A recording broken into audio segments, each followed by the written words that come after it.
Hello everyone, welcome back to Coach Craig Sports. Today is Thursday, so we'll be talking about some DFS value picks for DraftKings.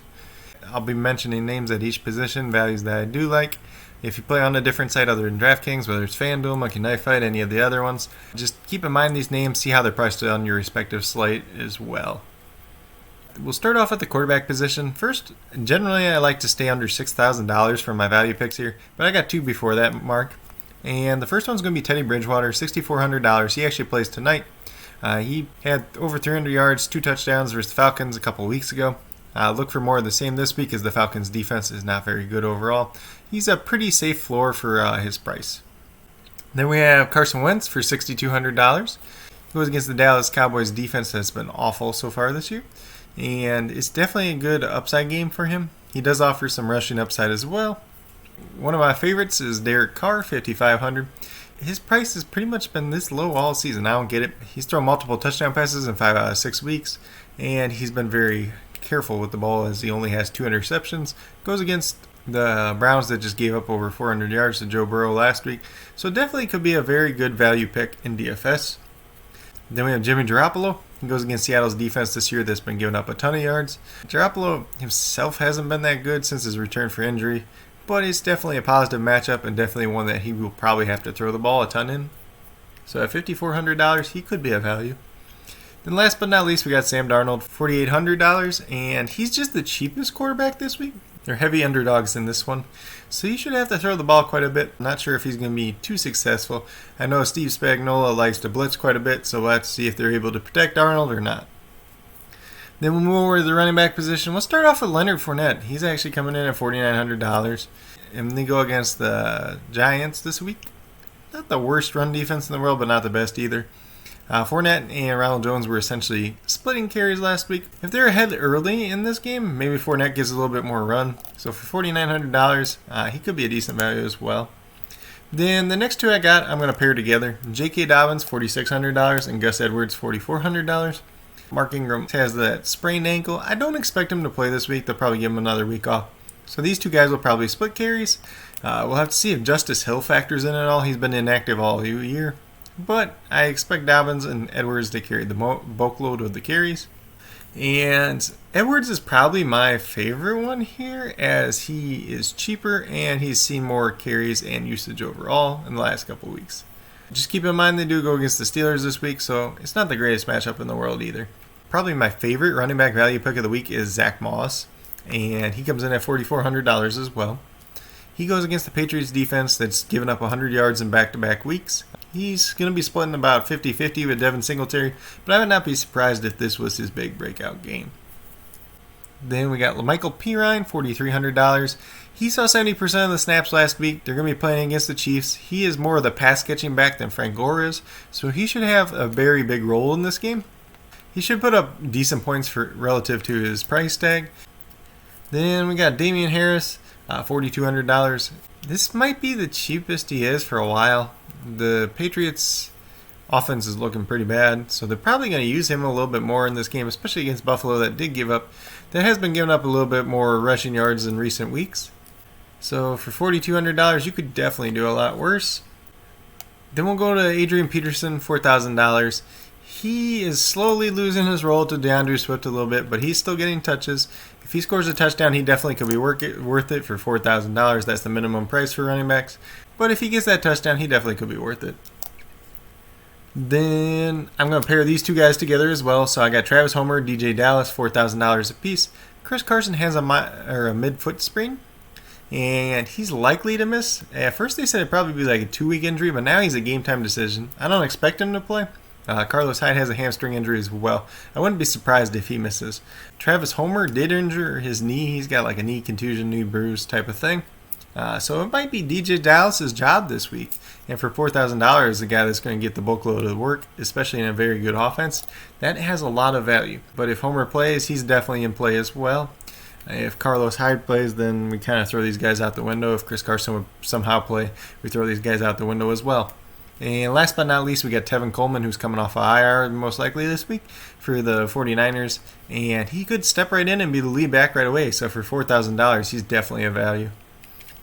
Then we'll move over to the wide receiver position. I'm going to start with Nelson Aguilar. Probably not a lot of people's favorite names from his Eagle days. But he's had a very good season so far this year. He's actually my starter of the week at wide receiver. Goes against Cleveland. Doesn't have the best secondary in the world. And he's been putting up points, honestly. 16.9 PPR points in the last 3 weeks. Scored a touchdown in all those weeks as well. So I see he's in high 9 targets last week. So he's definitely got a lot of value here. Stacking him and Derek Carr together give you a very cheap stack at wide receiver and quarterback. Then Sterling Shepard I'll mention, $4,700. Not a bad value by any means. He did come back last week. He played pretty well. They go against Tampa this week, so it's not the best matchup in the world though. Preston Williams, $4,300. If this isn't the week he breaks out, then it might be next week. So this is probably going to be one of the cheapest weeks you can play him. Tua comes in at quarterback now. And I think he's going to look more to Preston Williams than Mike Gesicki. So don't be surprised if Preston Williams has a good week in this one. Then I got Jalen Guyton, $3,600. Honestly, he hasn't done a lot this year, but in DFS, he's a decent value pick because he's that deep shot guy on their team, and he's scored a couple touchdowns. So for that price, if he hits big and hits that touchdown, he's definitely worth it.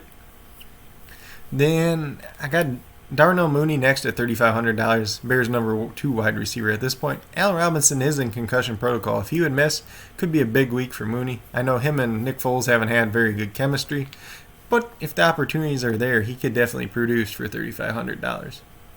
Then another $3,500 one is Kendrick Bourne, and he plays Seattle this week. They're going to be without Deebo Samuel. So Brandon Ayuk can't do it all himself. They're probably going to have to throw the ball a lot. So don't be surprised if Kendrick Bourne has a nice little week. Denzel Mims I'm going to mention as well. I'll mention him in my waiver video as well.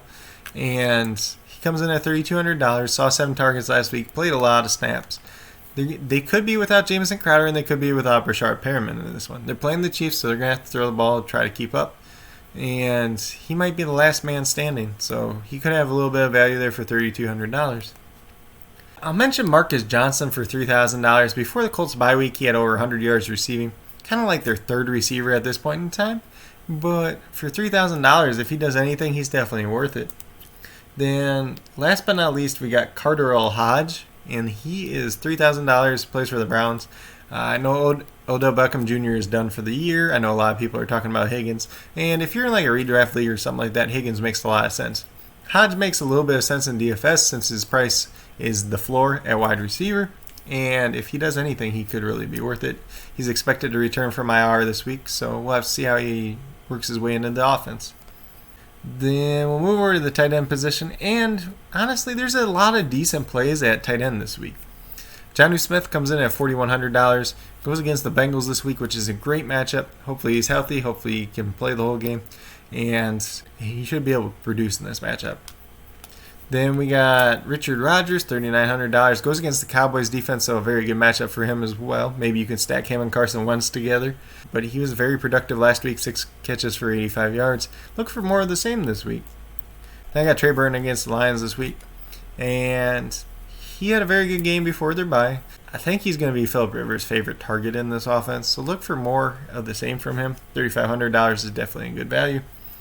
Harrison Bryant comes in at $3,200. He filled in nicely for Austin Hooper, played on most of the snaps. Hooper's going to be out again this week, so I wouldn't be surprised if he has another good game.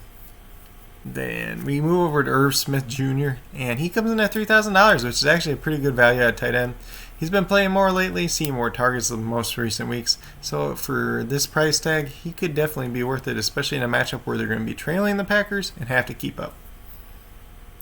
Then we got Albert for the Broncos. Not going to try to say his last name. I did mention him on waivers as well. He had a very nice week last week. He had his rapport with Drew Lock.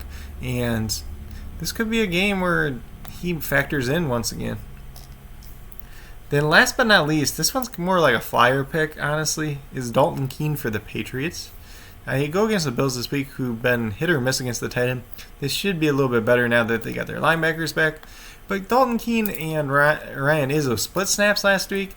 That was the first game he was active. He comes in at $2,500, so maybe there's a little something here. If he does anything, if they're trying to look at a new weapon in their offense, he is very versatile. They can line him up in the backfield, line him up at tight end, kind of split him out in the slot if they need to.